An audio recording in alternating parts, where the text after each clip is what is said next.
கடம்பனை பெற்றவள் பங்கினன் தென்கடம்பை திருக்கர கோயினார் தன் கடன் ஆடியேனையும் தாங்குதல் தன் கடன் ஆடியேனையும் தாங்குதல் என் கடன் பணி செய்து கிடப்பதே என் கடன் பணி செய்து கிடப்பதே. கருணைமிகு கந்தசுவாமி தெய்வத்தை வணங்கி அடியை குருநாதர் பருத்தியுத்தர் சந்தானராம் அவர்களின் பாதம் கொண்டு இந்த பொன்னான வாய்ப்பை தொடர்ந்து நல்கி வரும் சைவ சமய பக்த ஜன சபையின் தலைவர், பொருளாளர், செயலாளர், நிர்வாகிகள் என அனைவருக்கும் அடியை நன்றியை உரிதாக்கி இங்கிருக்கும் நம்முடைய சிவசக்தி சொந்தங்களோடு ஒவ்வொருவரையும் வணங்கி அடியேன் இன்று தியாகராஜ வைபவம் அப்படின்றத ஆரம்பித்தார். ஐயாவுடைய மகனார் என்னைக்கோ கேட்டார், ஒரு மாசத்துக்கு முன்னாடியே கேட்டுருவார் என்ன தலைப்பு. அப்ப சொன்ன நடராஜாவா போன தடவை பார்த்தோம். ஆணி திருமஞ்சனம்னு நடராஜ தரிசனம் ஆனந்தமா இருந்துச்சு. நடராஜாவை பேசுவோமே, அடுத்த தடவை தியாகராஜாவை பேசணும். வேற எந்த டேட்டும் பார்க்கலாம். தியாகராஜ வைபவம்னு கொடுத்து 14 ஜூலை மாதம் சரிங்க அவ்வளவு. ஆனா ஒரு அழகான விஷயம், உத்தராயணம் தட்சிணாயனம் இன்னைக்கு தியாகராஜாவுக்கு அந்த அபிஷேகம். நாளைக்கு ஆடி மாசம் இல்லையா, இன்னைக்கு அவருக்குலாம் செலக்டிவா தான் அபிஷேகம். தேவர் பிராணம் இப்ப சிவாலயங்கள்ல இருக்கக்கூடிய லிங்கங்களுக்கு ஒரு நாளே 2 காலம் 4 காலம் 6 காலம் அவர்களுடைய ஆகமம் பிரகாரம் நடக்கும். நடராஜாவும் தியாகராஜாவும் ராஜா. நடராஜருக்கு வருடத்திற்கு 6 அபிஷேகம்னு போனதோ பார்க்கணும். அது மாதிரி தியாகராஜாவுக்கு வருஷத்துல ஒரு 8 to 10 12 அபிஷேகம். அதுல ஒரு முக்கியமான அபிஷேகம் இன்று 16 ஜூலை 2026 இந்த சமயத்தில் நடக்க ஆரம்பிக்கும். இரவெல்லாம் நடக்கும் கொஞ்ச நேரத்துக்கு மட்டும். அப்ப சுவாமியே உள்ள முகந்து ஒரு கொடுத்த தலைப்பா பார்த்து, ஏன்னா நடராஜரை பத்தி நமக்கு தெரியும், தியாகராஜருடைய அனுபவம் அவரை நான் சொல்ல போறது கொஞ்சம். அவரை பத்தி பேசணும், பல நாள் பேசணும். திருவாரூருக்கு எல்லாரையும் கூட்டிட்டு போகணும் ஆசை. ஆரூர் அமர்ந்த அரசே போச்சு, சீரா திருவையாரா போச்சு. நம்ம நடராஜாவை ராஜான்னு, ராஜாவான ராஜா தான், அதுல மாற்றுக்கிறதுல. ஆனா அந்த ராஜா எப்படின்னா படையெடுப்பு காலங்கள் பலமுறை திருவாரூருக்கு போயிடுவார். அந்த மூர்த்தம் சிதிலம் அடையக்கூடாதுன்றதுக்காக நடராஜருடைய திருமேனி, சிவகாம சுந்தரியினுடைய திருமேனி, கூடவே முத்துக்குமார சுவாமியினுடைய திருமேனி, இதெல்லாமே திருவாரூருக்கு போயிடும். ஏன்? கோயில் பாழ்பட்டாலும் அங்க இருக்கக்கூடிய மூர்த்தங்கள் பாழ்படக்கூடாது. போரெல்லாம் முடிஞ்சு நிலைமை சரியானா மறுபடியும் திருவாரூர்ல இருந்து நடராஜா சிதம்பரத்துக்கு வருவார். அப்படி ஒரு தடவை இவங்க எல்லாம் வரும்பொழுதுதான் வைத்தீஸ்வரர் ஆலயத்துல செல்வமுத்துக்குமார சுவாமி மாட்டிடுச்சு. அங்க இருந்தவர் இப்ப வரை அங்கேதான் இருக்கு. நடராஜா சிதம்பரத்துக்கு வந்துருவார். தீட்சிதர்களுடைய கொண்டாடப்படும் சொத்து தான் யாருன்னா நடராஜா. சரி, இப்ப ஏன் தியாகராஜாவை ராஜான்னு சொல்லணும்னா, மதுரை மீனாட்சி அம்மன் பெண் சக்தினா, சக்தி தலத்துல நமக்கு பிரதானம் யாரு? மதுரை. சிவதலம் கோயில்னாலே சிதம்பரம். இந்த 2 தலங்கள் கூட அந்நிய படையெடுப்புகளை சந்தித்து. ஆனா எந்த காலத்திலையுமே எந்த படையெடுப்போ கோயில் அழிப்போன்றதோ மூர்த்தங்களை உடைப்போன்றதையோ பார்க்காத ஒரு ராஜா, அவர் கிட்டவே நெருங்க முடியாத ராஜா என்ன என்னைக்குமே அவர் வேறிடம் போனதே. அவர் ராஜா அன்னிலிருந்து எண்ணிலிருந்தோ இன்னிய வரைக்கும் அங்கேதான் இருக்கு. அப்ப பர்மனண்டான ராஜா யாருன்னு பாத்தீங்கன்னா நம்முடைய தியாகராஜர். இந்த தியாகராஜர் கோயில்ல பாத்தீங்கன்னா அம்பாள் 3 பேர் இருக்காங்க. என்னங்க 3 பேரும்? நீங்களாம் போயிருப்பீங்கன்னு நினைக்கிறேன். பூங்கோயில்னு சொல்லுவோம். கோயில்னா சிதம்பரம், பூங்கோயில்னா தியாகராஜருடைய திருவாரூர். ஒரு அம்பாள் யோக கோலத்துல வேற மாதிரி இப்படி காலை வைத்துக் கொண்டிருக்கக்கூடிய கமலாம்பிகை. பொதுவா எல்லா ஆலயங்களையும் அம்பாள் நின்ற கோலத்துல இருப்பா. 4 கரங்கள் 2 கரங்கள். காமாட்சி அம்பாள் அமர்ந்த பத்மாசன நிலையில இருப்பா. யோகாம்பாள்னு திருப்பெருந்துறையில அம்பாளே இருக்க மாட்டா, பாதம் மட்டும்தான் இருக்கும். இங்க கமலாம்பிகை இப்படி இப்படி நம்ம உட்காருவோம் இல்லையா, அப்படி ஒரு யோக கோலத்தில் இருப்பா. சில பேர் விவரம் தெரியாமல் அம்பாள் மாதவிலக்குவாங்க, இது ஒரு நம்பிக்கை. ஆனா அது ஒரு யோக முத்திரை. யோக மார்க்கத்தில் சிவனை அடையலாம் என்பதை புரிய வைப்பதற்காகவே திருவாரூரில் கமலாம்பிகை அந்த பொசிஷன்ல இருப்பான். இப்ப சுந்தரரை கனெக்ட் பண்ணி பாருங்க. ஒருத்தர் ஒரு மார்க்கம். மாணிக்கவாசகர் ஞான மார்க்கம். சுந்தரர் வாழ்க்கையில 2 மனைவி, உணவு, பொருள் இருந்தவரை யோக மார்க்கம்னு சொல்றோம். ஏன்? சுந்தரருக்கும் திருவாரூருக்கும் இருக்கக்கூடிய அந்த கனெக்ஷன் அவரை நமக்கு யோக மார்க்கத்தில் இருப்பவர் என்பதை புரிய வைக்கின்றது. ஏனென்றால் சுந்தரருக்கெல்லாம் முன்னோடியாக அம்பிகை கமலாம்பாள் யோக கோலத்தில் தியாகரை அனுபவித்தார். அப்ப யோக வடிவத்தில் யோகத்தில் இறைவனை அடைய வேண்டும் என்றால் அற்புதமான தலம் திருவாரூர். மேலோட்டமா 2 சொல்றேன். தெரிஞ்ச விஷயத்த நான் இன்னைக்கு சொல்லக்கூடாதுன்றதுனால தெரியாத விஷயத்துக்கு நேரம் கொடுக்கணும்னு அடியேன். தெரிஞ்ச விஷயம் என்ன? திருவாரூர் இல்லைன்னா நமக்கு நாயன்மார்களே தெரிஞ்சிருக்க. திருவாரூர்ன்ற ஒரு தலம் இருந்ததாலதான் தேவாசிரியர் மண்டபத்துல விரல்மிண்ட அடியார் தன்னுடைய நாயன்மார் அடியார்களோடு இருக்கும் பொழுது சுந்தரர் வரார். அவரை கவனியாது சென்று விட்டார்னு யாரும் தப்பா சொல்ல. அவர் கவனிக்காமலாம் போகல. இன்னைக்கு நான் இங்க உட்காந்து பேசுறேன், நாளைக்கு இங்க யாரோ பெரிய ஆள் பேசுறாங்க, இவங்கெல்லாம் நீங்களாம் இப்படி உட்கார்ந்து இருக்கீங்க, நான் வரேன், வந்தா என்ன பண்ணணும்? யாரோ பேசுறத பார்க்கணும்னா அப்படி பின்னாடி போய் உட்காரு. இல்ல நான் இங்க அடிக்கடி வந்து பேசுவேன், எனக்கு மரியாதை பண்ணுவாங்க, எப்படி இருக்கீங்க அப்படின்னு யாராவது பேசும் பொழுது பாடும் பொழுது வந்தா அது மரியாதை இல்லை. அந்த மரியாதை நிமித்தமாக கூட சுந்தரர் ஒதுங்கி போயிருக்கலாம். நான் விரல்மிண்ட தேவாசிரியர் மண்டபத்துல இந்த சிவதத்துவங்களை சொல்றாரு. அப்ப நான் இறைவனுடைய நண்பன் நடுக்க போய் நிற்கிறது தவறுன்னு கூட ஒதுங்கி சுவாமி தரிசனத்துக்கு போயிருக்கலாம். ஆனா அங்க இருக்கக்கூடிய யாரோ தவறாக அவர் பாருங்க உங்களுக்கே ஒரு மரியாதை இல்லாமல் செல்கின்றார்னு சொன்னதால் தான் அவரை ஒதுக்குவோம். சிவன் அவருடைய நண்பன் என்றால் சிவபெருமானையும் ஒதுக்குவோம்னு ஒரு பெரிய ஒரு உரிமை, சிவ உரிமையை கொடுத்த தலம் திருவாரூர்.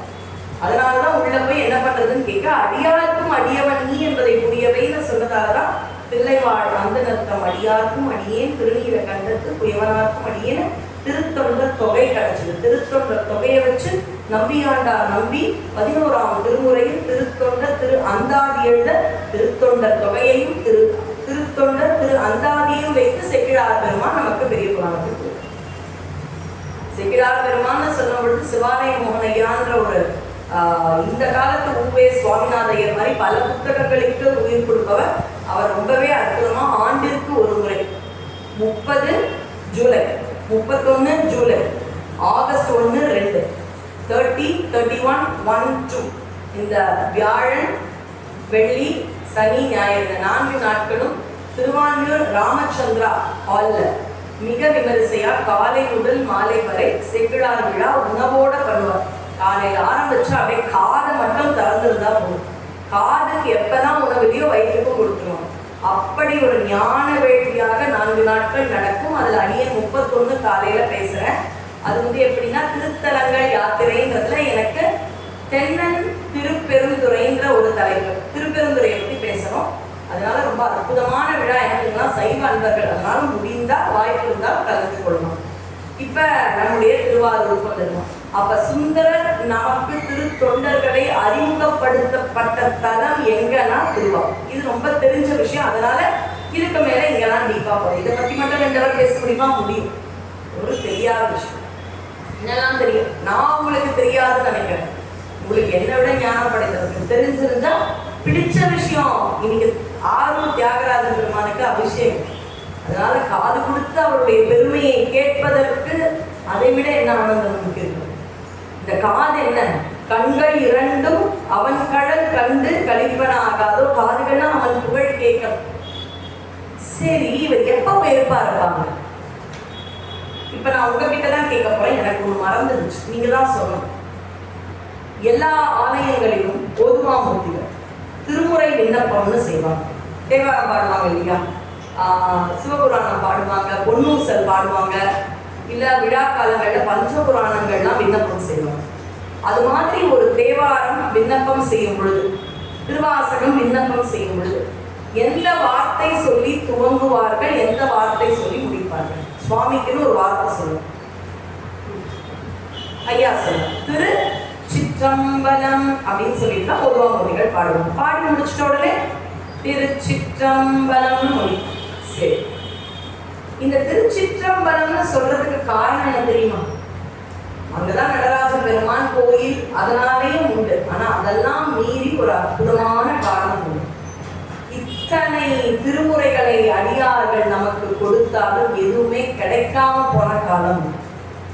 ஒரு சமயம் ரொம்ப அழகா ஒரு பூ, ஒரு மலர்களை தொடுக்கும் ஒரு மகன் அழகா தேவாரம் பாட, அந்த பாடல் ரொம்பவே ஈர்ப்பு கொண்டு ராஜராஜ சோழனால் பலராலும் பாடல்களை சேகரிக்கலாம். இதுல சிவன் மேல இவ்வளோ ஒரு அற்புதமான பாடல்களாக இருக்குன்னு ராஜராஜ சோழனும் குந்தவை நாச்சியாரும் பலரை அனுப்பி பல கோயில்களிலும் பல பல பெரியவர்கள் வீட்டிலும் கிடைச்ச கொஞ்ச நஞ்ச பாடல்களை வச்சு திருமுறைன்னு பண்ணாங்க.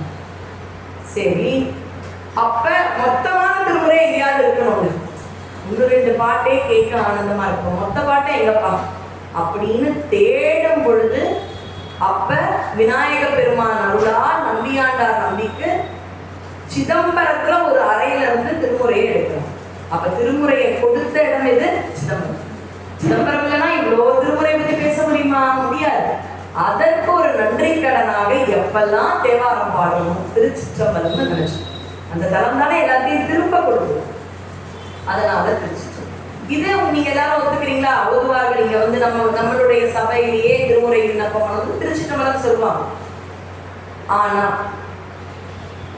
திருவாரூர்ல ஓதுவார்கள் திருமுறை விண்ணப்பம் பண்ணும்போது திருச்சிற்றம்பலம்னு சொல்றதில்லை, அந்த ஒரு தலத்துக்கு மட்டும். ஏன்? சிதம்பரத்துக்கும் முன்னாடி தலமாங்க. சிதம்பரம் முதலான பிற தலங்களில் திருச்சிற்றம்பலம் என சொல்லி தொடங்கப்படும் திருமுறை விண்ணப்பம் திருவாரூரில் மட்டும் சொல்வதில்லை. ஏனென்றால் சிற்றம்பலம் என்று போற்றப்படும் சிதம்பரத்தை விட மிக தொன்மையான தலம் திருவாரூர். அப்ப பழமையான. நாவுக்கரசர் கேட்கிறார், நீ எப்ப வந்த இந்த இடத்துக்கு? யார? புற்றிடம் கொண்டாரை பார்த்து. நீ எப்பப்பா வந்தீங்க? உலகத்தை படைச்சி அப்பவே வந்துட்டியா திருவாரூருக்கு? இல்ல நாராயணர்களையும் பிரம்மன்களையும் படைத்தாயே அப்ப வந்தியா? உயிர்கள் எல்லாம் படைச்சி அப்ப வந்தியா அப்படின்னு கேள்வியா கேட்கிறார். இப்ப எப்படின்னா, இதை நான் ஒரு உண்மையான எக்ஸாம்பிளுடைய சொல்றேன். என்னோட தோழி அவங்க மகளை டாக்டர் படிக்க வைக்கிறதுக்காக இதெல்லாம் ரஷ்யா சுற்றியுள்ள நாடுகள்லாம் அனுப்புவாங்க, கேள்விப்பட்டிருக்கீங்க. அங்க கொஞ்சம் மார்க் பரவாயில்லையா இருந்தாலும் ஓரளவு கம்மியான அமௌண்ட்ல கிடைக்கும். இந்தியாவில் கிடைக்கலன்னா அங்க அனுப்புவோம். அப்படி அனுப்பிட்டார். அந்த குழந்தைய உக்ரைனுக்கு அனுப்பிட்டு பார்க்கணும் போல இருக்கு. 1 வருஷம் கழிச்சு ஃபர்ஸ்ட் இயர் முடிச்சுட்டு அந்த பொண்ணு 19ஆம் தேதி வரேன்னு சொல்லிட்டு ஆமா நல்லா படிக்கிறா. போன வருஷம் ஜூலைல அனுப்பினா என்னுடைய தோழி. இப்போ 19ஆம் தேதி வரோம் அப்படின்னா ஞாயிற்றுக்கிழமை. ஆனா நேற்றுக்கு நைட்டு 9 மணிக்கு கதவெல்லாம் சாத்திட்ட அப்புறம் யாரோ கதவை தட்டாங்க. திறந்து பார்த்தா பொண்ணு நிற்கிறோம். ஏய் எப்போ வந்தடி அப்படின்றான். சும்மா சர்ப்ரைஸ் தான், 19 உங்ககிட்ட போய் சொன்னேன், ஆக்சுவலி நான் நேற்றுக்கே கிளம்பிட்டேன். ஏன்டி இப்படி பண்ணேன்? ஒரு சர்ப்ரைஸ் கொடுக்கலாமா? அது அவளுக்கு ஆனந்தமாயிடுச்சு. ஒரு மாதிரி வரப்போறா குழந்தை பார்த்து வந்துட்டா, எல்லாமே இல்லை. இன்னும் பார்த்தா முன்னாடி வந்தா குழந்தை. திருப்பி உள்ள வந்துட்டு, ஏய் எப்படி நீ வந்து நான் 2-3 தடவை கேட்டேன் பானேன், எப்படி புக் பண்ணேன்? என்கிட்ட 19ஆம் தேதி தானே சொன்னேன், இன்னைக்கு 15ஆம் நிற்கிறேன். சும்மா ஒரு ஸ்வீட்ஸ். அப்ப மறுபடியும் நீ எப்படி வந்த அப்படி கேட்டாலும் இது என்கிட்ட சொன்னான். நான் திருவாரூருக்கு படிக்கும் பொழுது என் தோழி சொன்னது அப்படி இருக்கு. ஒரு ஆனந்தத்துல அப்புறம் கேட்கிறேன், திருநாவுக்கரசர் நீ எப்போ வந்தப்பா? பெருசா நீ அடிமுடி காணாம பிரம்மன் வந்தாரே அங்க வர, அது அன்ன வடிவம் எடுத்து திருமால் வந்தாரே வரா, அப்பவே திருவாரூர் வந்துட்டியா? அப்பனா எப்படி காலத்துக்கும் உட்பட்டதுக்கு நீ வந்துட்டியா? அப்ப இதெல்லாம் பார்க்கும் பொழுது திருவாரூருக்கு இறைவன் எப்போ வந்தாருன்னே தெரியல. உலகத்தில் தொன்மையான பழமையான தலம் என்றால் அது திருவாரூர். சரி, இப்ப திருவாரூர்ல 2 சுவாமி இருக்காங்க. ஒண்ணு யாரு? பொற்றிடம் கொண்டார், அதாவது மூலம். இன்னொருத்தர் யாருங்க? திருவாரூர்னா தியாகராஜர். அவரை விட முடியுமா? ராஜா இல்லையா? ஏன் அவருக்கு தியாகராஜா? ஒண்ணா பார்க்கணும். இதை பத்தி அடுத்த தடவை கூட பேசணும் போல. நான் நினைச்ச 1 மணி நேரம் 1.5 மணி போயிட்டே இருக்கு. தோண்ட தோண்ட தோண்ட தோண்ட அவ்வளோமா இருக்கு. சரி, இப்ப எனக்கு ரொம்ப பிடிச்ச உணவுன்னு வச்சுக்கோ. இது ரொம்ப பிடிச்ச உணவு. ரொம்ப நாள் கழிச்சு நான் சமைக்கிறேன். அன்னைக்கு நீங்க 4 பேரை என் வீட்டுக்கு விருந்தினரா வரீங்க. நான் எல்லாத்தையும் உங்களுக்கு கொடுக்குறேன். கொஞ்சமா எனக்கு வச்சிருக்கேன். எனக்கு ரொம்ப பிடிச்ச ஒரு உருளைக்கிழங்கோ பன்னீரோ ஏதோ ஒன்று வச்சுக்கோங்களேன். எனக்கு கொஞ்சம் வச்சிருக்கேன். அப்பன்னு பார்த்து என் குழந்தை சாயந்தரம் தான் வருவேன்னு சொன்ன குழந்தைய சாப்பிட்டுட்ட குழந்தைய திருப்பி வந்து அம்மா ரொம்ப நல்லா இருக்குமா, எனக்கு இன்னும் கொஞ்சம் கிடைச்சா நல்லா இருக்குமா அப்படின்னு சொல்லும் பொழுது ஒரு அம்மா என்ன பண்றாங்க, இருக்கு டீச்சர்லாம் இன்னும் கொஞ்சம் எடுத்துக்கோன்னு கொடுத்துருக்காங்க. அப்ப யாராவது அவங்களை பார்த்தா ஏன் உனக்கும் இல்லாம தியாகம் முடியும். அப்ப தியாகம் எனக்கு பிடிச்சது எனக்கு இல்லாம நான் கொடுக்கும், அதுவும் பிடிச்சவங்களுக்காக கொடுக்கும் பொழுதே அதுக்கு பேர் என்ன, தியாகம். ஆனா உங்க யாருக்கும் வேண்டாம்னு நினைக்கிற ஒரு விஷயத்த நான் எடுத்துட்டேன், அதை நினைச்சு பயப்படுவீங்க. அந்த விஷயத்த நான் எடுத்துட்டேன்னா அதுக்கு இன்னும் எப்படி தியாகத்துக்கு ராஜா. எந்த விஷயத்த நான் எடுத்தேன், எந்த விஷயத்த சுவாமி எடுத்த, விஷத்தை எடுத்த. இதுவாக பிடிச்ச உணவு பொருள்னு சொல்லு. விஷம் யாருக்காவது வேணுமா, நமக்கு கிடையாது. அதுதான் ரொம்ப அழகா சுந்தரர் பாடுறார். ஆலம்னா விஷம். ஆலம் தான் உகந்து சாப்பிட்டுட்டு என்ன கொடுக்குறாரா, அமுது செய்தார். ஆலம்ன்றது கெட்டது போய் நல்லதா நமக்கு வருது. அமுதம் வேணும் தேவர்களுக்கு, ஆலம் வேண்டாம். ஆனா ரெண்டும் கலந்துருச்சு. அப்ப சுவாமி என்ன சொல்லிருக்கா, நான் கொஞ்சம் அமுதமும் எடுத்துக்கிறேன் ஆலமும் எடுத்துக்கிறேன், ரெண்டுத்தையும் தானே எடுத்துக்கணும். சாமி சொல்லலாம், இரு அமுதத்தை நீ எடுத்துக்கோ, உனக்கு பயமா இருக்கா, உனக்கு வேண்டாமா, அந்த விஷத்தை நான் எடுத்துக்கிறேன். இப்படி யாருங்க நமக்கு உலகத்துல தியாகம் பண்ணுவா? தான் விஷம் வேண்டாமா, கொடு, விஷத்தை நான் சாப்பிட்றேன். இந்த பாரதியார் பாடுவார், நண்பன் வாயிலே கொணர்ந்து நஞ்சை ஊட்டும் போதிலும் அச்சமில்லை அச்சமில்லை அச்சம் என்பதில்லையே. இந்த வரிக்கு மீனிங்கே எனக்கு தெரியாது. எப்படி ஒரு நண்பன் வந்து வாயில விஷம் கொடுக்குறான்னா அவன் நண்பனே இருக்கக்கூடாது. எனக்கு ஒருத்தன் விஷம் கொடுத்தா அவன் நண்பனா, அது ஏதோ யூடியூப் ரூட்டர்ஸ் அந்த இங்கிலீஷ்கார கதையெல்லாம் வேண்டாம். நம்ம ரொம்ப அற்புதமான இந்தியா. இப்போ நண்பன் வந்து எனக்கு விஷத்தை கொடுக்கக்கூடாது, அதை மீறி கொடுத்தா அவன் என்னோட நண்பனே கிடையாது. ஆனா ஒரு நண்பன் விஷம் கொடுக்குறான்றது தெரிஞ்சு நீ தான் என்னுடைய நண்பன் சூப்பர்னு சொல்லி சாப்பிட்டா எப்படிப்பா இப்படி ஒரு லாஜிக்கா முடியும்? அதுக்கு எனக்கு பயம் இல்லைன்னு சாப்பிட முடியுமா? நண்பன் வாயிலே கொண்டு நஞ்சை ஊட்டும் போதிலும் ஒன்று தட்டி விடணும். பயம் இல்லைன்னு சாப்பிட்றது யாராவது பண்ணுவாங்களா? என்ன வரி எழுதியிருக்கார் மகாகவி பாரதி? அதுக்கான விடையை கொடுத்தது சுந்தர். நண்பன் போய் விஷத்தை எடுத்துன்னு வாப்பா, தேவர்களுக்கு அமுதம் வேணுமா, அமுதத்தோட விஷம் கலந்துருச்சான், போய் எடுத்துன்னு வா. போற எடுத்துன்னு வந்து கொடுத்த விஷத்தெல்லாம் கொடுத்துட்டியா, எல்லா விஷயத்தையும் எடுத்துட்டியா, எல்லா விஷயமும் எடுத்துன்னு வந்துட்ட, சுருட்டி கொண்டு வந்து. அங்க எதுவும் இல்லையா, அமுதம் தானே, ஆமா கொடு. அப்பா நல்லா கரெக்டா விஷத்தை கொண்ட, இந்தாங்க விஷம், தாங்க அப்படின்னு சாப்பிட்டாராம். அப்படி அமுதத்தை கொடுத்து வேண்டான்னு ஒதுக்கின தவிர்க்கப்பட வேண்டிய ஒரு விஷத்தை நண்பன் கொடுத்து சாப்பிட்டாரு. பயம் இல்லைன்னா அது யாருன்னா பெரிய தியாகத்தை செய்தவர் தியாகராஜ். இங்கெல்லாம் கருப்பாயிடுச்சுல விஷம் சாப்பிட்டதுடைய எஃபெக்ட்ஸ் நினைக்கிறோம். எனக்கு ஒரு டவுட், நான் இங்க இருந்து சாப்பிட்றேன் கொடிய விஷயம், ஏன் இங்கெல்லாம் சாப்பிடணும், இங்கெல்லாம் கருக்கணும்? அப்ப பர்பஸா தான் இங்க கருப்பா வச்சுருக்காரு. ஏன்? திருநீல கண்டம் என்பது தியாகத்தினுடைய அடையாளம். நீங்க மறக்கக்கூடாது இறைவன் பண்ண தியாகத்தை. அப்ப இங்கதானே அவருக்கு கொவ்வை செவ்வாய்ன்னு சொல்லக்கூடாது, கருத்த செவ்வாய் தானே, இல்ல நீல செவ்வாய் தானே பாடிக்கணும். ஆனா கொவ்வை மாதிரி இருக்கான். ஏன்பா இந்த வழியா விஷத்தை சாப்பிட்டாரு, இங்க கருப்போம் இங்க கவர்ந்ததா, இல்ல அதனுடைய எஃபெக்ட் கொஞ்சம் கீழே வரதா, கொஞ்சம் இப்படி வரும். அப்ப இது பர்பஸா தான் வச்சிருக்காரு. ஏன்? இது தியாகத்தினுடைய அடையாளம். அதனால் தியாக ராஜா. இப்ப திருவாரூர் பெருமான் என்னைக்கு வந்தாருன்னு தெரியாதுன்னு நான் சொல்லல, நாவுக்கரசர் சொல்லிட்டார். இப்ப அவர் அங்க எப்படியெல்லாம் வந்தார், என்னைக்கு வந்தாருங்கிறது நம்ம யாருக்குமே தெரியாது. இனிமே தெரியுமா? என்னுடைய குழந்தை, உங்க குழந்தை, பேரன் பேத்தி, நம்ம வம்சத்துக்கு தெரியுமா? கண்டே பிடிக்க முடியும். டெக்னாலஜி எவ்வளவு வளர்ந்தாலும் திருவாரூர் எப்ப இந்த பூமிக்கு வந்ததுன்றது யாராலையுமே கண்டுபிடிக்கவே முடியும். நம்முடைய சேக்கிழார் பெரிய புராணத்துல மலைகளில் சிறந்தது எதுனா கைலாய மலைன்னு பாருங்க. நாட்டில் சிறந்தது எந்த நாடு சிறந்தது? சேர நாடு, சோழ நாடு, பாண்டிய நாடு. சோழ நாடுன்றாரு, அவர் சோழ அமைச்சர். எங்க வாழறாரு அவரு? இங்க குன்றத்தூர்ல பிறக்கிறாரு, சிதம்பரத்துல இருக்காரு, சேரி. நகரத்துல எது சிறப்புன்னு கேட்டா என்ன சொல்லணும்? சென்னை நகரம் தானே சொல்லணும். அவர் சென்னைக்கார், நம்ம ஊருக்காரர். ஆனால் சென்னை நகரம் தான் சொல்லணும். நகர சிறப்பில் ஒரு நகரம், திருநகரம், நல்ல நகரம்னா திருவாரூர் சொல்லுவோம். அப்பவே அது ஒண்ணுதாங்க நகரமா இருக்கும் அப்படின்னு நம்ம கேட்டுக்கலாம். இல்லையா, நம்முடைய சங்க இலக்கியத்திலேயே மதுரை காஞ்சின்னு வருது. அப்ப மதுரையும் அந்த காலத்துல பெரிய அட்வான்ஸ்டு நகரம் தான், காஞ்சிபுரமும் இருக்கும். ஆனா இத்தனை நகரம் இருந்தாலும் நகரத்தில் சிறந்தது திருவாரூர். திருவாரூரை பற்றி எழுதியிருக்கின்றார் என்றார்.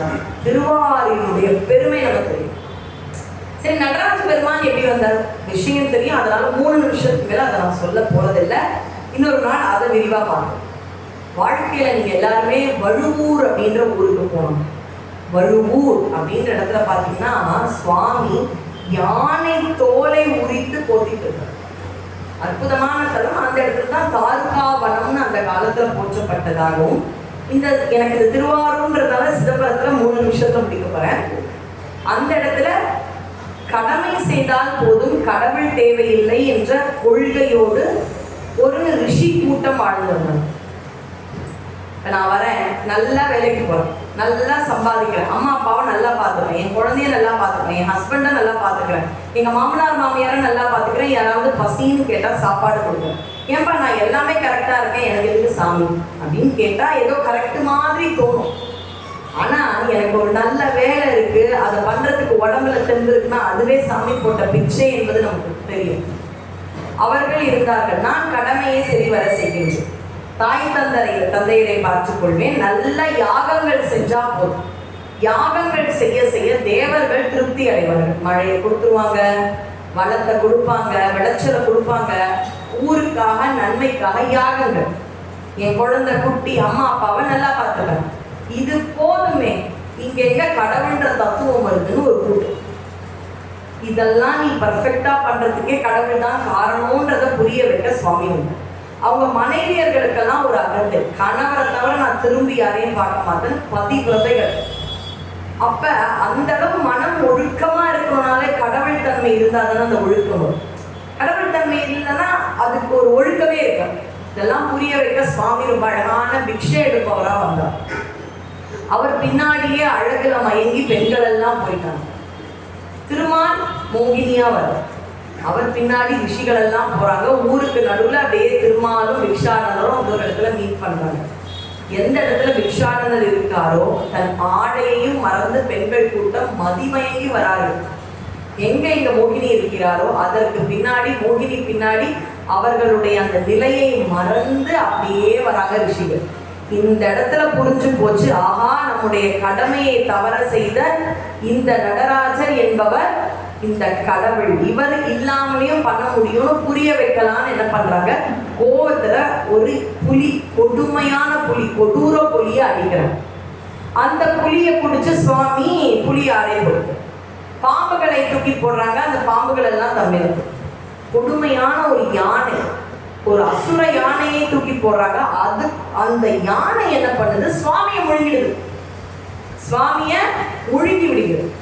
அம்பாள் பயந்துட்டா, ஆண் இருக்கா. அந்த இடத்துக்கு நீங்க போய் பார்த்தீங்கன்னா வழுவூர் போங்க, அங்க இருக்கக்கூடிய கஜ சம்ஹார மூர்த்தி, அந்த சுவாமியை நீங்க பார்த்தே ஆகுங்க. ரொம்ப அழகா இருப்பாரு. பக்கத்துல அம்பாள் அப்படியே ஆச்சரியமா பாப்பா, கையில முருகப்பெருமான் இதோ அப்பா அந்த யானைக்குள்ள இருந்து வந்துட்டாருமான்ற மாதிரி இப்படி கை காட்டிட்டு இருக்கக்கூடிய அம்பாள் இடுப்புல ஒரு அழகான முருகப்பெருமான். அம்பாள் பயந்து பாப்பா, யானை முழுங்கிடுச்சே அவரை அப்படின்னு பார்க்கும் பொழுது, அதோமா அப்பா வந்துட்டார் அப்படின்ற மாதிரி இடுப்புல உட்கார்ந்துட்டு இருக்கக்கூடிய முருகப்பெருமான். அந்த கஜம் முழுங்க, அந்த கஜத்திற்குள்ளே இருந்து அப்படியே அந்த யானையை அப்படியே கிழித்து போர்வை மாதிரி வருவாரு.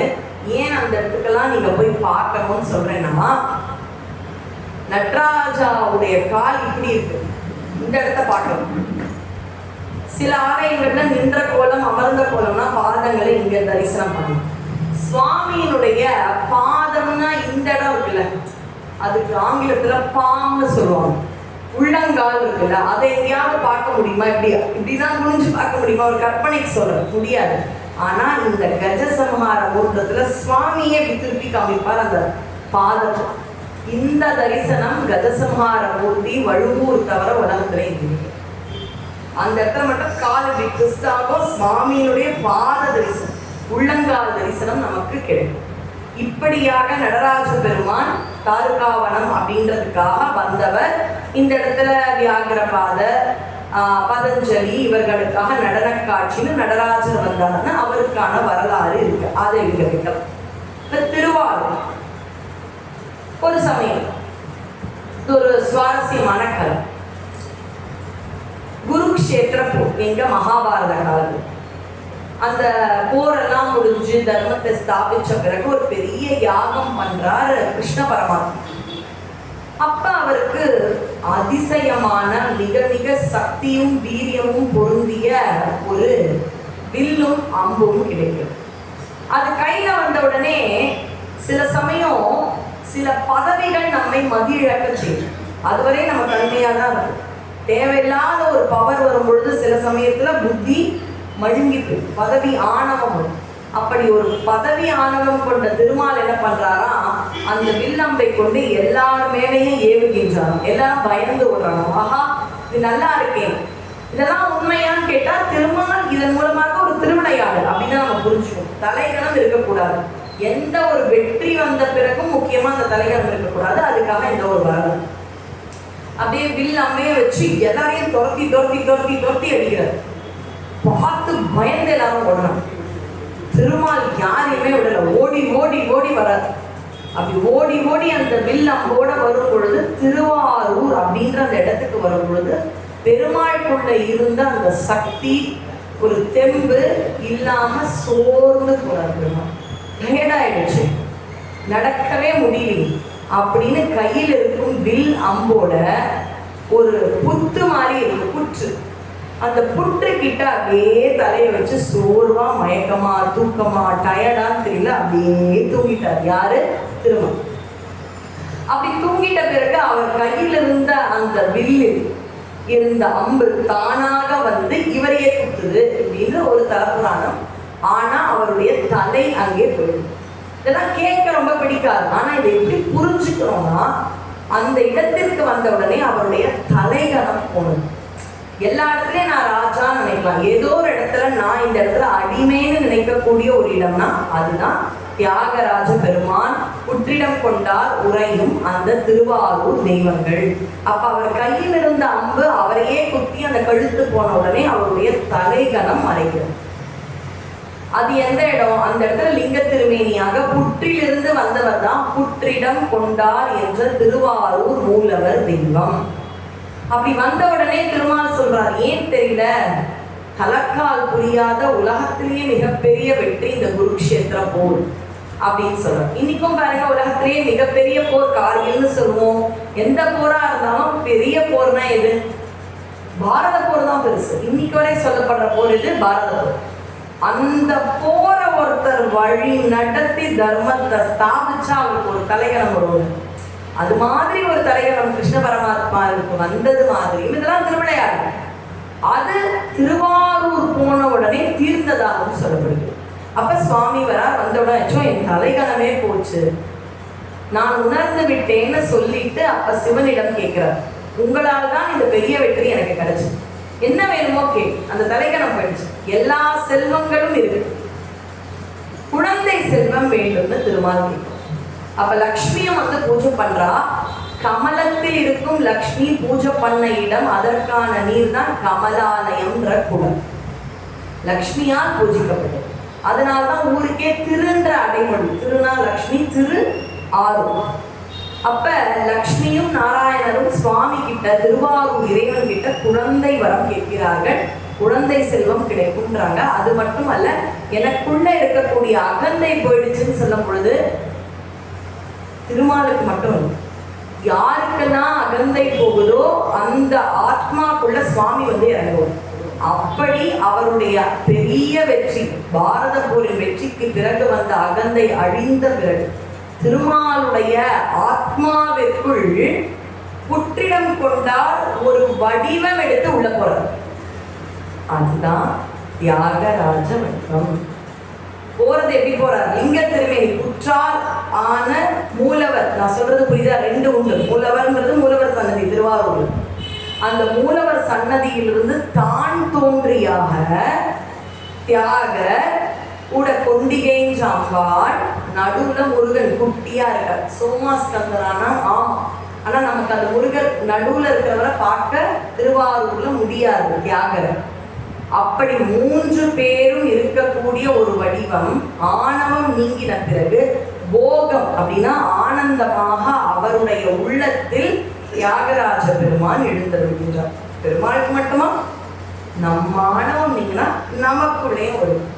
அப்படி உள்ள இருந்த உடனே ஆணவம் நீங்கிய திருமாலுக்கு பரிபூரண ஆத்மாவில் வந்த ஆத்மமூர்த்தியாக திருவாரூர் இறைவன் வராரு.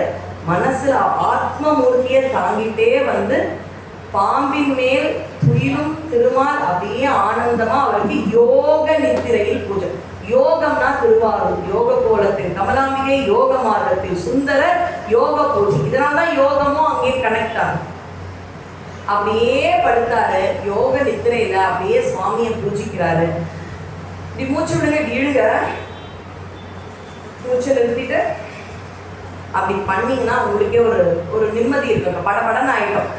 பெண்களுக்கு ஆண்களோட பெண்களுக்கு நமக்கு ஒரு 40 இயர்ஸ்ல பால்பிட்டேஷன் ஆண்களுக்குமே ஒரு படபடன்னு ஆயிடுச்சுன்னா என்ன சொல்லுவாங்கன்னா, ஒரு மாத்திரையெல்லாம் கொடுத்தாலும் அதுக்கான பர்மனன்ட் தீர்வு என்னன்னா யோகா பண்ணுங்க, பிராணயாமா பண்ணுங்க. இப்போ கூட நான் ஃபாஸ்டா இங்க இருந்து வந்தோடனே உட்காருங்க, கொஞ்சம் மூச்சு வாங்கிக்கோங்க, ஆஸ்வாசப்படுங்க. அப்ப மூச்சு விடும் பொழுது ஏதோ ஒரு ரிலாக்ஸேஷன் கிடைக்குதுன்றது அன்னிலிருந்து இன்னி வரை மாறும். அப்படியே ஆனந்தமா தலைகணம் நீங்கி ஆணவம் நீங்கி திருமாலும் திருமகளும் சுவாமியின் அருள் பெற்று அவர்களுக்கு குழந்தையாக மன்மதன் அவதரித்து எல்லாம் கிடைத்தது, இனி நீயே துணை என்ற ஒரு மார்க்கத்தில் யோகத்தில் திருமால் அப்படியே மூச்சு விட விட விட அப்படியே உள்ள இருந்த தான் தோன்றிய உள்ளி பட்டு டிசைனா இப்படி வைக்கலாமா இப்படி வைக்கலாமா இல்லை, தானாக தோன்றிய மூர்த்தம் போக மூர்த்தம் திருவாரூர் இறைவன் அப்படியே உள்ள போய் இருந்தது. அதனாலதான் இன்னைக்கும் சுவாமி டான்ஸ் பார்த்தீங்கன்னா பின்னாடி போவார் முன்னாடி. கபாலீஸ்வரர் தான் வேற மாதிரி டான்ஸ் ஆடுது. நீங்களாம் கபாலீஸ்வர் கோயில் வந்திருப்பீங்க, டான்ஸ் பார்த்துருப்பீங்க. ஆனால் தியாக நடனம்ன்றது இப்படி இப்படி இப்படி இப்படின்னு வரும். அது பார்த்தீங்கன்னா மூச்சு காத்து மூச்சு இயக்கத்துக்கு ஏற்ற மாதிரி இருக்கும்.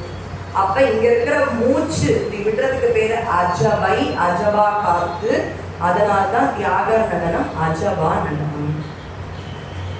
அஜவா நடனம் அது அஜவைன்ற வார்த்தைய விநாயகர் அகவல்ல மூச்சுக்கு அவ்வை பாட்டி பயன்படுத்தும். அப்ப இங்க இருக்கிற மூச்சு அஜவா, தியாக நடனம் அஜவா. அதனாலதான் பின்னாடி போய் முன்னாடி வருவார் இந்த மூச்சு இயக்கத்துக்கு. ஏன்னா அவர் தோன்றிய உடனே திருமாலுடைய ஆத்மாவில் இருந்ததுனால அவரோட டான்ஸ் மூமெண்டே மூச்சு காத்துக்கு ஏற்ற மாதிரி வந்துருச்சு.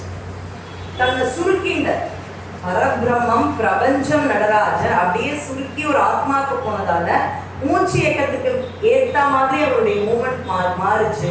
அதுதான் அந்த அஜபா நடனம். ஸோ பல காலம் நம்முடைய தியாகராஜ பெருமான் அப்படியே உள்ள இருக்கணும். இப்போ நீங்க எனக்கு மறந்துடுச்சுன்னா நீங்க தான் எனக்கு எடுத்து சொல்லணும். இந்த தியாகராஜ திருமேனியை எந்த பெருமான், அவருக்கு இன்னொரு பேர் உண்டு. என்ன பெருமான்? வீதி விடங்க பெருமான். வீதி விடங்கன்னு பேர். வீதினா அப்படியே அவர் ரோட்ல வந்தார், சாலையில வந்தார்னா ராஜா. இன்னைக்கு நம்ம சிஎம்ஓ பிஎம்ஓ போனாலே களை கட்டுதுல, அந்த ராஜா வந்தா. அதுவும் சிறந்த நகரம் திருவாரூர்னு செக்கிழார் சொல்லிட்டார். அந்த இடத்துல ராஜா வந்தா. இன்னொரு விஷயம் தெரியுமா? மற்ற கோயில்ல நம்ம ஏகாம்பரேஸ்வரர் கோயிலாகட்டும், கபாலீஸ்வரர் கோயிலாகட்டும், ஏகாம்பரேஸ்வரர் காஞ்சிபுரம் ஆகட்டும், எந்த கோயில்கள்ல பிரதான உற்சவ மூர்த்தம் ரிஷப வாகனம், நாக வாகனம் அப்படிலாம் வருவாங்க. ஆனா இந்த 2 ராஜா இருக்காங்கல்ல, நடராஜா தியாகராஜா, இந்த 2 ராஜா மட்டும் இவங்களுக்கு பிரதிநிதியா சந்திரசேகரரை தான் வாகனத்துக்கு வச்சிருப்பாங்க. இந்த ராஜா வருஷத்துக்கு 2 தடவை இவர் வருவார் அவர் வருவார்னா வந்தா தேர்ல மட்டும்தான் வரும். ஏன்னா அவங்க ராஜா. ராஜா குதிரையில சிங்கத்துல யானையில வர ராஜா இல்ல, தேரேறி வரும் அரசனாக மட்டும்தான் தேவராஜன், தியாகராஜன், நடராஜன்ற இந்த 2 ராஜாக்களும் இருப்பார்கள். ஏன்னா அவங்க ராஜா. சரி, திருவாரூருக்கு எப்படிங்க வந்தாரு? இப்ப எங்க இருக்காரு? நம்ம எங்க விட்டுருக்கோம் தியாகராஜா? இப்ப எங்க இருக்காரு? நம்ம உள்ள திருமாலுக்கு உள்ள இருக்கு. ஆனா இப்ப போனா கோயிலுக்கு இப்ப நைட் அபிஷேகம் ஆரம்பிக்க போகுது. ஆரம்பத்துல இல்லாதவங்களுக்கு சொல்றேன், நாங்க எப்போ கொடுத்த டாபிக். ஆனா 16 ஜூலை தியாகராஜாவுக்கு ஒரு அபிஷேகம். இந்த பேசுற சமயம் அங்க அபிஷேகம் ஆக போகுது. ஆடி மாசம் துவங்க போது. வருஷத்துல அவருக்கும் 8-10 அபிஷேகம் தான் நடராஜா மாதிரி. அதுல மிக முக்கியமான காலம். அதே மாதிரி எப்பெல்லாம் கிரகண காலமோ பிற கோயில்கள் மூடிடுவாங்க. ஆனா தியாகராஜர் கோயில் மட்டும் திறந்து கிரகணம் முடிகிறவரே அவருக்கு அபிஷேகம் பண்ணிட்டே இருப்பாங்கன்னா அப்பேற்பட்ட ஆலயம் தியாகராஜர். இப்ப இவர் எங்க இருக்கார்? திருமால்குள்ள. எப்படி பார்க்க? திருவாரூர் போனா பார்க்க முடியல. எப்படி அங்க வந்தார்? அதுக்கு போகலாம். இன்னைக்கு நான் திருவாரூர் பெருமையெல்லாம் சொல்றேன். தியாகராஜர் எப்படி வந்தாருன்றதுக்கே 3 hour ஆகும் இருக்கேன். இப்ப திருமால்கிட்ட இருக்க இந்திரலோகம். இந்திரனுக்கு அடிக்கடி பயம். இந்த ஸ்ட்ரெஸ், என் பதவி போயிடுமோன்ற பயம். இந்திர பதவிக்கு நிறைய பேர் போட்டி போடுவாங்க, அவங்க யாகங்கள் பண்ணுவாங்க. எல்லாருக்கும் இந்திரனுக்கு பயம். அப்படி ஒரு பயத்துல இருக்கும்பொழுது இந்திரன் வந்து திருமால் கிட்ட வரும். நீங்க ரொம்ப நிம்மதியா, அதாவது 20 வீடு வச்சுட்டு ஷேர்ல 40 கோடி இன்வெஸ்ட் பண்ணவங்களுக்கு பயமா தான் இருக்கும். அவங்க வீடு இருக்கும், 7-8 கார் கூட இருக்கும், 4 டிரைவர்ஸ் இருப்பாங்க, வீட்டில் வேலை பண்ண ஆள் இருப்பாங்க, கோல்டு இருக்கும். ஆனால் 40 கோடி இருக்குன்னா நாளைக்கு ஒரு போர்னா ஷேர் வேல்யூ எப்படி குறையும்ன்ற பயம். ஆனால் சிலருக்கு அளவாக இருக்கும். வர சம்பளம், கொஞ்சம் சம்பாத்தியம், கொஞ்சம் சேவிங்ஸ், கொஞ்சம் வீடு, அது மாதிரி எல்லாம். அதுக்கு பேர் வந்து கண்டென்ட் அப்படின்னு ஆங்கிலத்தில் ஒரு நிறைவான வாழ்க்கை. தமிழில் சொல்லணும் ஒரு நிறைவான வாழ்க்கை. அப்போ நிறைவான வாழ்க்கை பணக்காரனுக்கான கிடையாது. ஏழைக்கும் இருக்கலாம். உங்கள் மனசை போய் ஏன் சந்தோஷம் வேற, ஏன் எதிர்பார்ப்பு வேறனா, உங்களை விட நான் பணக்காரியா இருந்தாலும் நான் சந்தோஷமா இருக்கேன். அப்ப சந்தோஷம் இருக்கிற அமௌண்ட் நிறையனா சந்தோஷம் கிடையாது. என் மனசுக்கு என்னென்ன தேவைன்னு நினைக்கிறோமோ, அவசியம் நினைக்கிறோமோ, அதை வச்சுதான் சந்தோஷம். இப்ப இங்க இருக்கிற நம்ம எல்லாருக்குமே நம்ம சந்தோஷத்தினுடைய அளவு, நிறைவினுடைய அளவு மாறுபடும். அதுதான் உண்மை. இப்ப வந்துட்ட உடனே புரிஞ்சிச்சு இந்திரனுக்கு, நான் எப்பவுமே பயத்திலேயே இருக்கேன். திருமாலி எப்ப என் பதவி எடுத்துப்பான், இந்த தமிழக அரசியல் பேசுற மாதிரி இருக்கு, இதை எப்ப என் பதவி எடுத்துப்பான் அப்படின்ற பயத்திலேயே இருக்கு. நீங்க எப்படி அப்படியே நிம்மதியா இருந்தீங்க? நான் கூட பாரத போட்டு ரொம்ப தலகணத்துல இருந்தேன். திருவாரூர் போனேன், தலைகணம் நீக்கப்பட்டது, அப்படியே ஆன்மா சுத்தமானது. அப்படியே சுவாமி ஒரு மூர்த்தமா ஏதோ என் மனசுல எழுந்தருளிட்டாரா, அப்படியே மூச்சோடு அவர் இருக்காரா. எல்லா ஐஸ்வர்யங்களும் இருக்கு. குழந்தை ஐஸ்வர்யம் தான் நாங்கள் கேட்டு போனோம். அந்த குழந்தையும் வந்துருச்சு. நிறைவா இருக்கேன். அதுக்கு காரணம் இந்த மூர்த்தம். நிறைவா இருந்தா அந்த மூர்த்தம் வருவேன். இப்போ எனக்கும் அந்த நிறைவு வேண்டாமா? நீங்க நிறைவுக்கு வந்துட்டீங்க, அந்த மூர்த்தத்தை எனக்கு கொடுங்க, நிம்மதி இல்லை. இது இந்திரன் கேட்டதான் நினைக்காருங்க, நமக்குனே நினைச்சுக்கணும். நிம்மதி இல்லையா, ஆரூரான மனசுல நினைச்சுக்கோங்க. அவனோட பார்த்துப்பார். ஒரு அளவுக்கு மேலே எதுவுமே கிடையாது. எதுவுமே நம்ம கையில கிடையாது. நடப்பது, நடக்க வைப்பது அவன் ஒருவன். நான் பண்ணேன்னு ஒரு விதமா பாரத போரின் வெற்றியில் திருமாலுக்கு வந்த அகந்தையை ஒழிப்பதற்காக வந்த ஒரு ஞானம் கொடுத்த மூர்த்தம் தான் தியாகராஜன். இன்னொரு விஷயம் இருக்கு. இப்ப நீங்க ஏதோ வேண்டுறீங்க, யாருக்கோ கல்யாணம், ஒரு வீடு வாங்கணும், ஒரு கேஸ் முடியணும், ஏதோ வேண்டுறீங்க.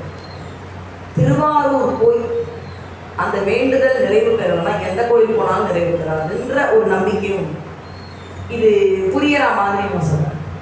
தூக்கு தண்டனை கை, சின்ன கோர்ட்டு போயிட்டான், ஊருக்குள்ள இருக்கிற கோர்ட், கொஞ்சம் பெரிய court, high court, supreme court, எங்கேயுமே நீ பண்ண தப்புக்கு அனுபவிடான்னு கருணை மனு போட்டோம் ஜனாதிபதி. ஒரு தடவை நிராகரிச்சுட்டோம், அடுத்த தடவையும் போனோம், நிராகரிச்சுட்டோம். இப்போ அவரே நிராகரிச்சுட்டா திருப்பி அவன் ஹைகோர்ட்டுக்கு போட முடியுமா முடியாதா? ஜனாதிபதியே நிராகரிச்ச விஷயத்தை யாராவது தர முடியுமா? அதுதான் தியாகராஜாவே நமக்கு கொடுக்கலன்னா நம்ம கேட்ட விஷயத்த உலகத்துல எந்த கோயிலையும் தர முடியாதுன்ற அளவு ஒரு நம்பிக்கை. அப்ப ஏதாவது கிடைக்காத விஷயம் கிடைக்கணும்னு ஆசைப்பட்டா தியாகராஜா கிடைக்கும், கொடுத்துருவார். அரசர்ல கொடுக்கறது அவர் தன்மை. அரசனுக்கே உரிய மரபு என்ன, கேட்கறத கொடுக்கணும். ஒரு நல்ல செய்தி சொன்னாலும் முத்துமாலையை கொடுக்கிற பழக்கம்னா காட்சியா பார்த்துருக்கோம். வாழ்ந்து மறைந்து போன அரசர்களுக்கே உண்டுனா காலம் காலமா எப்ப வந்தனே தெரியலையே, எப்ப வந்த இந்த உலகத்துக்குன்னு நாவுக்கரசர் கொஞ்சி கொஞ்சி பாடின அந்த ராஜாவுக்கு இன்னும் எவ்வளவு பெருமை இருக்கு. அதனால அப்பேற்பட்ட ராஜா. இப்ப இந்திரன் கேட்கிறார், எனக்கு கூட நிம்மதி வேணும், கொடுங்களேன். அப்படியா, இந்தா. அப்படியே ஆத்ம மூர்த்தத்தை ரொம்ப நிம்மதியா நான் ஆனந்தமா இருக்கேன் அப்படின்னு சொல்லிட்டு அந்த மூர்த்தம், தியாகராஜ மூர்த்தத்தை எடுத்து இந்திரன் கிட்ட யார் கொடுக்குறாங்க? திருமால் கொடுத்துட்டு. இவர் பேர் என்ன? வீதியில வந்த விடங்கர்.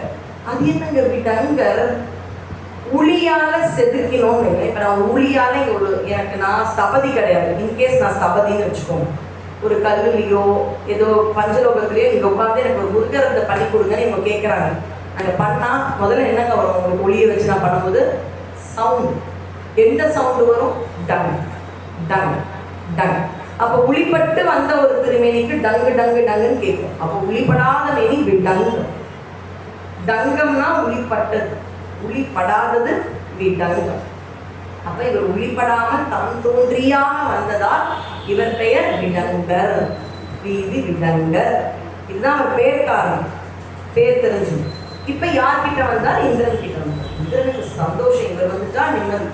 பெரிய பெரிய பணக்காரங்க, நிம்மதிதான் அவங்க கிட்ட இருக்கும். நாளைக்கு எவன் என்ன அடிச்சிடும், எவன் என்ன அழிப்பான், எவன் என்ன எதிர்ப்பான், எவன் என்கிட்ட திருடுவான், இவனை நம்பலாமா, கிட்ட வந்த இவனை நம்ம நம்பி இதை விடலாமா, பயம் பயம் இருக்கும்.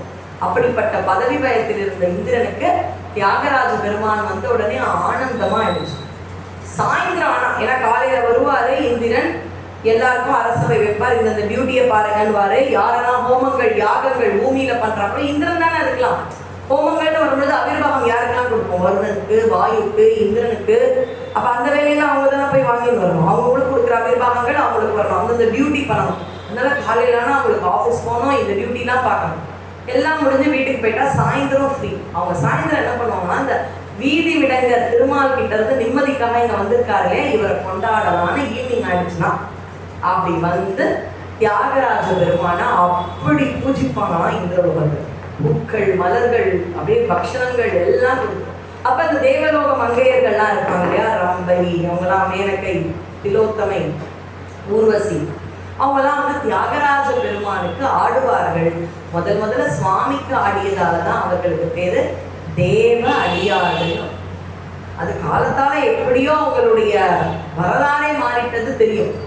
ஆனா தேவ அடியார்கள்ன்றது அந்த இடத்துல முதல்ல அந்த தேவன் யார் என்றால் திருவாரூர் தியாகராஜர். இப்ப இங்க ரொம்ப சந்தோஷமா இருக்கார். அவர் வந்த உடனே நிம்மதி. ரொம்ப காலம் கழிச்சு ஒரு பெரிய அசுரன் வந்து இந்திரனுக்கு திரட்டு பயமுறுத்துறது, ஆட்சி எடுக்கிறது. இந்திரன் ரொம்ப காலமா சண்டை போடல, சுவாமி இருந்ததால. சண்டையெல்லாம் போட்டு ரொம்ப நாளம் ஆயிடுச்சு. திடீர்னு அசுரன் வந்துட்டார், எப்படி எதிர்க்கணும்னு தெரியும். அப்ப என்ன பண்றாரு, செங்குந்தர்கள்னு இருப்பாங்க. செங்குந்தம் அப்படின்னா செம்மை அப்படின்னா ரத்தம், குந்தம்னா கழுத்து. முருகனுக்காக கழுத்தை வெட்டி ரத்தம் வந்தா கூட பரவாயில்லன்னு முருகனுக்கு தொண்டாற்றியவர்களும் இவர்கள் யார் என்றால் வீரபாபு தேவர் முதலான நவ வீரர்களை செங்குந்த பரம்பரைன்னு சொல்லுவாங்க. வாரியார் சுவாமிகள்னா கூட அந்த குடி அப்படின்றதுதான் நம்ம கேள்விப்பட்டோம்.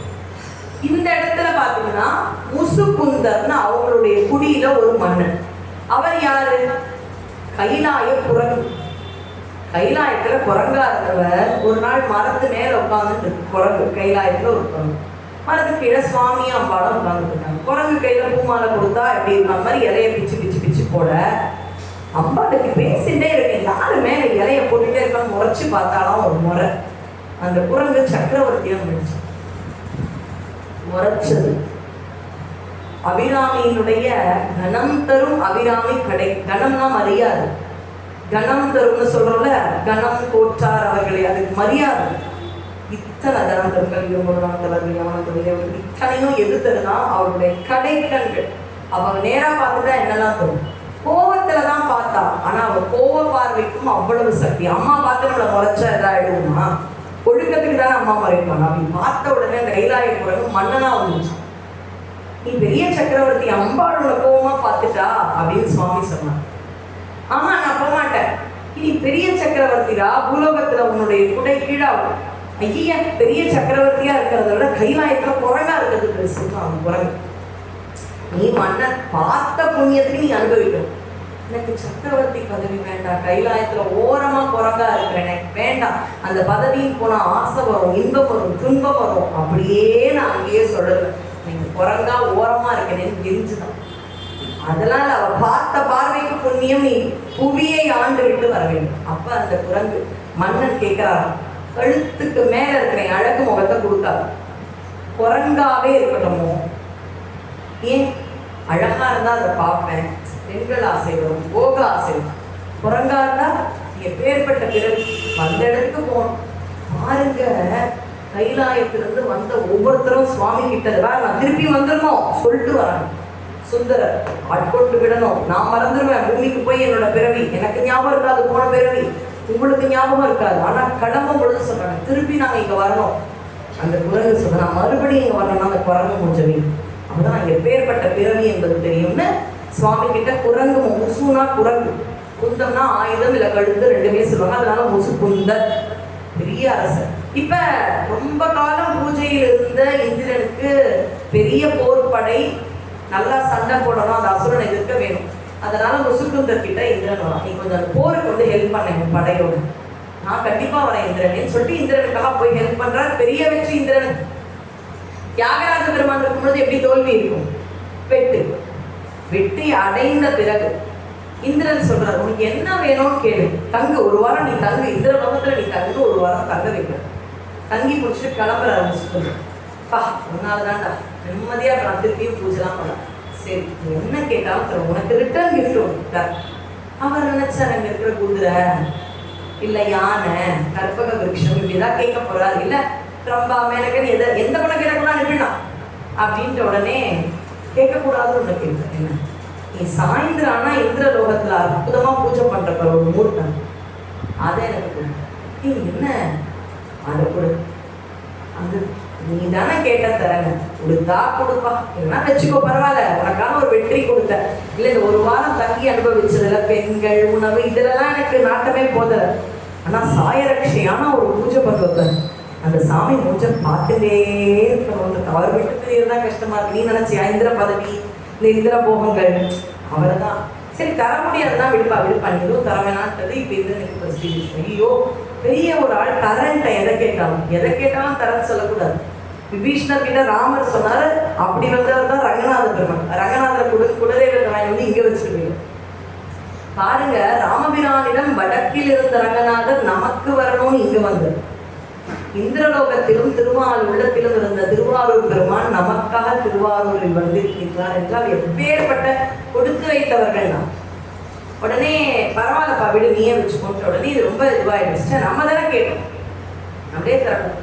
இப்ப சொல்ற எனக்கு தர மனசு, ஆனா தரமாட்டேன்னு சொல்றதும் தப்பு. நான் உனக்கு பண்ற முசுக்குண்டா, நீ தூங்கு, காலையில் தானே கிளம்ப போறோம். இதே மாதிரி 6 முகூர்த்தம் பண்ணிடுது. உனக்கு அந்த முகூர்த்தம் தான் அழகுனா அதில் எது வேணாலும் எடுத்துக்கோ.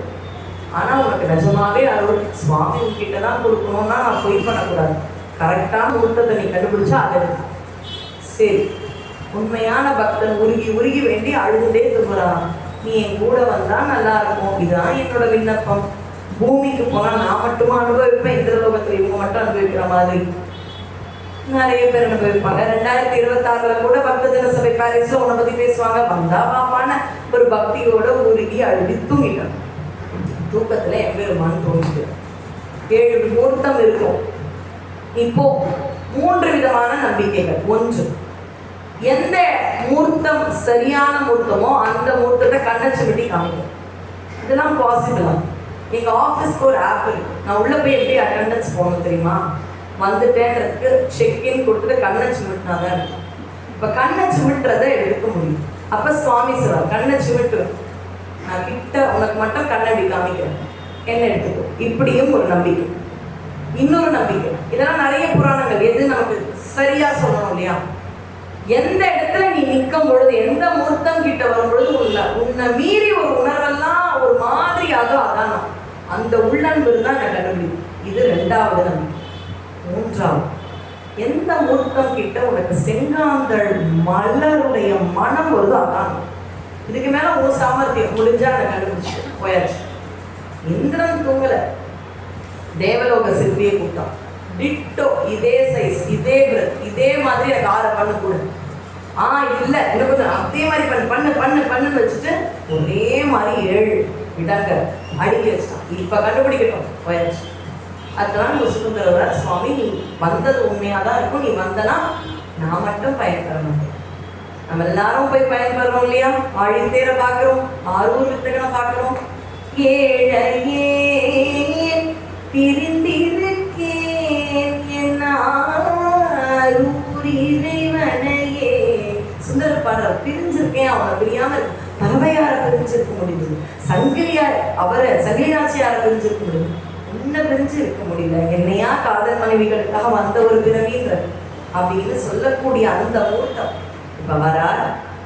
எந்த தியாகராஜர் உண்மையான தியாகராஜரோ அந்த தியாகராஜர் கிட்ட போன உடனே அந்த மனம் வரும், இதுதான் என்னுடைய தியாகராஜர் அப்படின்னு ஆலிங்கனம் பண்ண உடனே இந்த நாள் எதுவுமே சொல்லுங்க இங்க வரணும்ன்றதுதான் அடுத்தது சுவாமி ஆசை போல. எப்படி பெருமாள் என்கிட்ட விருப்பப்பட்டு கொடுக்குறாரு, அதே நான் விருப்பப்பட்டு கொடுக்குறேன். ஆனா சாயந்தரம் பூஜை பண்ணாம என்னால இருக்க முடியாது. அதனால பூமிக்கு திருவாரூருக்கு நாங்க சாயந்தரம் வரோம், நாங்க வந்து பூஜை அப்படின்னு இந்திரன் சொல்ல அந்த மூர்த்தத்தை எடுத்து கிளம்புற. அப்ப முசுக்குந்தர கூப்பிடுறாரு, என்ன ஏழையுமே எடுத்துக்கோ, எதுக்கு ஒண்ணு எடுத்துக்கிற, ஏழையும் பார்த்து பார்த்து பண்ண, நீ எடுத்துக்கோ அப்படின்னு சொல்ல வீதி விடங்கர் அப்படியே நடுவில் இருக்க, இந்த பக்கம் அவனி விடங்கர், அந்த மாதிரி ஒரு 7 விடங்க மூர்த்தம் அழகா தேடி வைத்து அன்று முசுக்குந்த சக்கரவர்த்தி எடுத்துட்டு வந்து எந்த இடத்துல வைக்கலாம் இப்ப எடுத்துன்னு வந்துட்டாரு.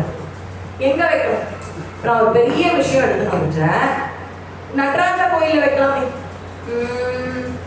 வைத்தீஸ்வரர் கோயில வைக்கலாமா, ஆதி சிதம்பரம்னு பேரு திருவெண்காடு, திருவெண்காட்டுல வைக்கலாமா, குழப்பம் வந்துருச்சு முசுக்குந்தன் எங்க வைக்கலாம்.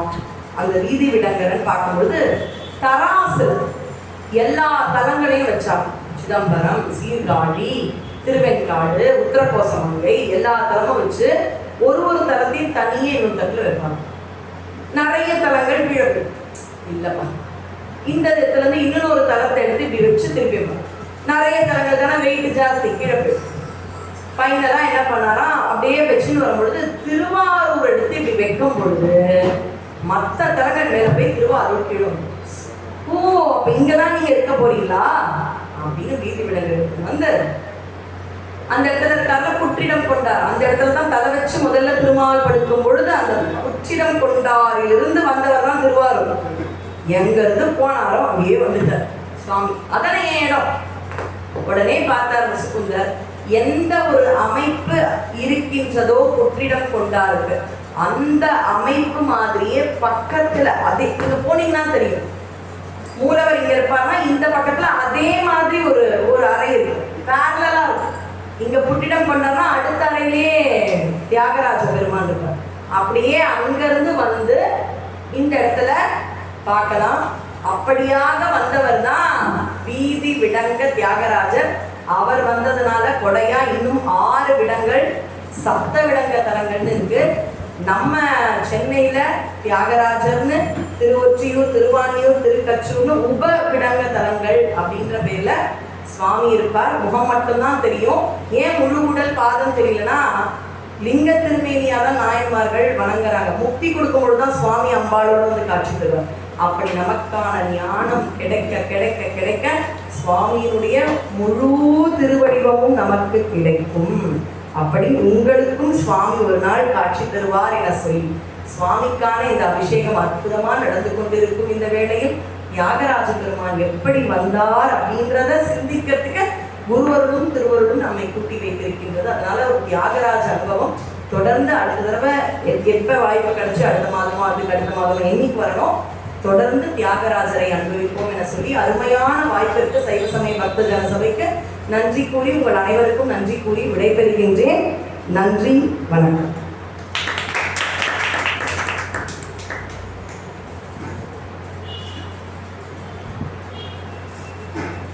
சஷ்டி பூஜை நம்ம சபையில சிறப்பாக நடக்கும். 19/7 ஞாயிற்றுக்கிழமை மாலை 6 மணிக்கு சஷ்டிவேல் பூஜை நடைபெறும். அதனால நீங்க எல்லாரும் வந்து கலந்து கொண்டு முருகப்பெருமானை திருவருளை பெற்றுக்கொள்ளுமாறு கேட்டுக்கொள்கின்றோம். அடுத்தது 21 செவ்வாய்க்கிழமை ஆன்மீக சொற்பொழிவு நம்முடைய வளாகத்தில் 6:30 மணி அளவு நடக்கும். அதே மாதிரி 23 வரும் வியாழன்கிழமை அன்னைக்குமே நம்பிக்கை சுடர் திருமதி நளினி சம்பத்குமார் அவர்களுடைய ஹனுமான் பெருமை அப்படின்ற தலைப்பில் 6:30 மணி அளவில் நம்முடைய சபையில் நடைபெறும். வாருங்கள், இறையருளை. நன்றி.